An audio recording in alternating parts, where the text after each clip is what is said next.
Tu as probablement déjà essayé de perdre ta graisse du ventre. Tu as suivi le plan. Tu as abandonné les aliments que tu aimes et la graisse est revenue dès que la vie est redevenue chargée. Le monde du fitness continue de nous vendre la même guerre contre notre propre corps et la plupart d'entre nous continuent de perdre cette guerre. Mais il y a un pays qui a pris un chemin complètement différent. Au Japon, la loi elle-même prête attention à la graisse du ventre. Chaque année, les adultes entre 40 et 74 ans se font mesurer le tour de taille lors d'un bilan de santé. Et les entreprises sont encouragées à aider leurs employés à faire baisser ce chiffre. On pourrait s'attendre à ce qu'une nation sous une telle pression soit obsédée par les régimes. Pourtant, presque personne là-bas n'est au régime. Et malgré tout, le Japon a l'un des taux d'obésité les plus bas du monde développé. Dans de nombreux pays occidentaux, plus d'un adulte sur 3 vit avec l'obésité. Au Japon, ce chiffre est plus proche d'1 sur 25. Alors, qu'est-ce qu'ils ont compris qu'on n'arrête pas de rater? La réponse se trouve dans 5 petites habitudes si ordinaires que la plupart des Japonais ne les appelleraient même pas des habitudes. Et derrière ces 5 habitudes se cache une vérité honnête sur la graisse du ventre que l'industrie du fitness dit rarement à voix haute. À la fin de cette vidéo, les deux t'appartiendront. J'ai également cartographié toute cette approche dans un guide pratique simple de perte de graisse. Si tu veux une manière structurée de construire ces habitudes, tu trouveras le lien dans la description ci-dessous. Avant de commencer, je veux être franc avec toi, parce que cette chaîne tient ses promesses avec honnêteté. Il n'y a ni thé, ni aliment, ni astuce sur cette terre qui fasse fondre la graisse de ton ventre à lui seul. Ce que je peux te montrer est quelque chose de mieux. Ce sont 5 habitudes de la vie japonaise ordinaire qui font baisser la graisse corporelle de manière lente et régulière. Et le mot « facile » dans le titre est honnête pour une raison simple. Les régimes durs échouent parce qu'ils sont durs. Ces habitudes durent parce qu'elles sont douces. Je serai aussi honnête sur moi-même. Pendant des années, j'ai combattu mon propre ventre comme un ennemi. J'ai essayé des plans stricts qui duraient 3 semaines. J'ai perdu les mêmes quelques kilos encore et à chaque fois, ils retrouvaient le chemin de la maison. Ce qui a finalement changé mon corps, c'est d'observer comment ma propre famille au Japon vivait réellement. Bienvenue sur Code & Obscure, où nous explorons le vieux Japon pour trouver des manières de bien vivre aujourd'hui. Si ces réflexions t'apportent quelque chose, pense à t'abonner pour que nous puissions marcher ce chemin ensemble. Commençons par la première habitude. Habitude numéro 1. Il marche comme nous conduisons. Au Japon, les pieds restent une forme sérieuse de transport. Les gens marchent jusqu'à la gare, restent debout dans le train, marchent jusqu'au bureau, puis ressortent marcher pour le déjeuner. Personne n'appelle ça de l'exercice. C'est simplement la façon dont une personne traverse sa journée. Et tout ce mouvement ordinaire s'additionne pour devenir quelque chose de puissant parce que ton corps brûle des graisses pendant les séances de sport, mais il en brûle aussi pendant chaque petit mouvement entre les deux. Pour la plupart des gens, le mouvement ordinaire d'une journée entière finit par représenter plus qu'une séance de sport ne le fera jamais. Il y a une version de cette habitude que je veux que tu voles en premier. Prends une marche de 10 minutes après ton plus gros repas de la journée. Marcher après avoir mangé aide ton corps à utiliser le sucre de ce repas comme carburant au lieu de l'envoyer dans le stockage. Ça ne coûte rien, ça ne demande aucun équipement et ça ressemble plus à une petite pause qu'à une corvée. Donc la première habitude est simplement ceci. Parsème de la marche dans ta journée comme le font les Japonais et laisse ton plus gros repas se terminer avec tes chaussures aux pieds. Mais le mouvement n'est que la moitié de l'histoire, car la deuxième habitude se passe à table et elle compte peut-être encore plus. Habitude numéro 2, il mange lentement, exprès. Voici un fait étrange sur ton propre corps. Quand ton estomac en a assez, il envoie un message à ton cerveau et ce message met environ 20 minutes à arriver complètement. Maintenant, réfléchis à ce qui se passe quand une personne finit son dîner en 8 minutes. Le repas est terminé bien avant que le signal n'atterrisse. Alors elle a encore faim, alors elle mange plus. Elle mange trop sans une once de gourmandise. Elle a simplement été plus rapide que son propre corps. Le Japon mange lentement, presque par conception. Les baguettes transportent de petites quantités. Les repas sont répartis dans de petits plats au lieu d'une grande assiette. Les gens parlent entre les bouchées. Et de grandes études au Japon ont montré que les personnes qui mangent rapidement sont nettement plus susceptibles de devenir obèses que celles qui mangent lentement, même quand elles consomment des aliments similaires. Tu peux copier ça dès ce soir sans rien acheter. Pose ta fourchette entre les bouchées. Prends une gorgée d'eau. Garde ton téléphone hors de la table, parce qu'une bouche distraite est toujours une bouche rapide. Donne au message de 20 minutes le temps d'arriver et tu arrêteras souvent de manger simplement parce que tu n'en veux plus. Cela soulève une question naturelle.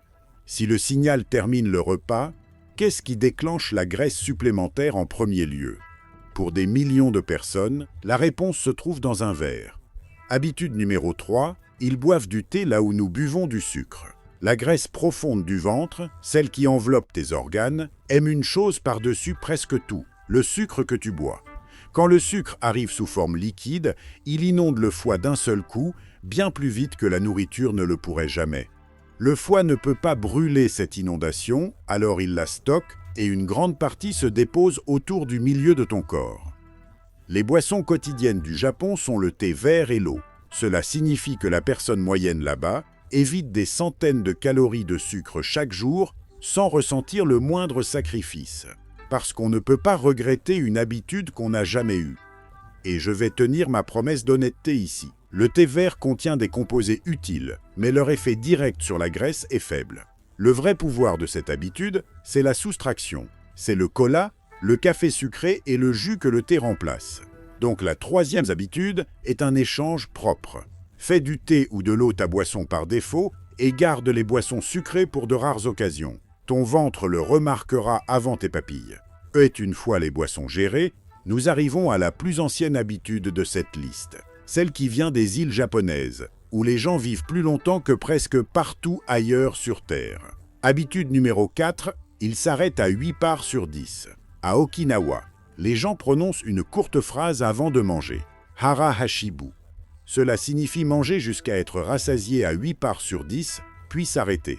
Nous avons exploré cette idée en profondeur dans une vidéo précédente sur cette chaîne, et elle a sa place ici parce qu'elle est peut-être l'habitude la plus directe pour la graisse de tout le Japon. Remarque à quel point elle s'accorde parfaitement avec l'alimentation lente dont nous avons parlé. Si ton signal de satiété met 20 minutes à arriver, alors au moment où tu te sens à 8 sur 10 à table, tu es en réalité à 10. S'arrêter tôt, c'est simplement s'arrêter à temps. La pratique consiste en une question honnête posée au milieu du repas. Pourrais-je continuer à manger et en ai-je réellement besoin? La première réponse est presque toujours oui. La deuxième réponse, étonnamment souvent, est non. Cette habitude demande de la pratique et tu te tromperas certains jours. Ce n'est pas grave. Même atterrir à 9 parts sur 10 la plupart des jours change un corps sur une année, et cela nous amène à la dernière d'habitude, celle qui rend toutes les autres plus faciles, parce qu'elle change le repas lui-même. Habitude numéro 5, ils construisent le repas dans de petits bols. Un repas japonais traditionnel suit un schéma simple appelé une soupe et 3 accompagnements. Il y a un bol de soupe, un modeste bol de riz et 3 petits plats, généralement des légumes, du poisson ou une autre protéine, et quelque chose de fermenté comme des pickles ou du miso. Regarde ce que ce schéma fait sans que personne y pense. La soupe arrive d'abord et remplit de l'espace dans l'estomac avec de l'eau chaude. Les légumes et le poisson sont riches en fibres et en protéines, qui sont les 2 choses les plus rassasiantes qu'une personne puisse manger pour le moins de calories. Et chaque portion est décidée par la taille d'un petit bol, jamais par la taille d'un paquet. Compare cela avec le fait de manger des chips directement dans le sac, où la portion est décidée par le sac, ou par rien du tout. Tu n'as pas besoin de nourriture japonaise pour utiliser cette habitude. Commence n'importe quel dîner par une soupe simple ou une assiette de légumes. Mets la protéine au centre du repas et sers tout dans de petits plats avant de t'asseoir. Les bols feront la discipline à ta place. Je t'ai dit que ces habitudes ont changé mon corps une fois que j'ai observé comment ma propre famille vivait. Et je pensais à un homme en particulier. Mon grand-père vivait à Nagoya et il est resté mince jusque dans ses 80 ans sans un seul jour de régime de toute sa vie. Il marchait partout parce que c'était simplement ainsi que sa ville fonctionnait. Il mangeait dans de petits bols, lentement, en parlant entre les bouchées et sa tasse contenait du thé. Toujours du thé. Certains soirs, il posait ses baguettes alors qu'il restait encore de la nourriture sur la table, finissant avant que le bol ne soit vide. Je lui ai demandé une fois comment il restait mince toute sa vie sans jamais faire d'exercice. Il m'a regardé comme si je lui avais demandé comment il faisait pour respirer. Il a dit « Mince ? Je n'ai jamais essayé d'être mince. C'est juste la façon dont une personne vit. » Et cette réponse contient la vérité finale de toute cette vidéo, la voici, clairement. Aucune habitude sur cette terre ne peut faire fondre la graisse d'un endroit choisi parce que ton corps décide d'où la graisse part et il puise partout à la fois. Quiconque vend une solution uniquement pour le ventre vend une histoire. Mais voici la bonne nouvelle cachée dans cette honnêteté. La graisse profonde du ventre est la graisse la plus active du corps. Et quand tu vis ces 5 habitudes, elle a tendance à être parmi les premières à diminuer.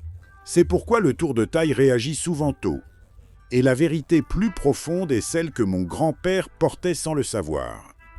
Ces habitudes fonctionnent au Japon parce que personne ne les exécute comme une attaque contre son corps. Elles sont simplement la façon dont les journées sont organisées. La perte de graisse suit une vie bien organisée. Elle arrive rarement quand on la poursuit de front. Alors voici où nous nous arrêtons.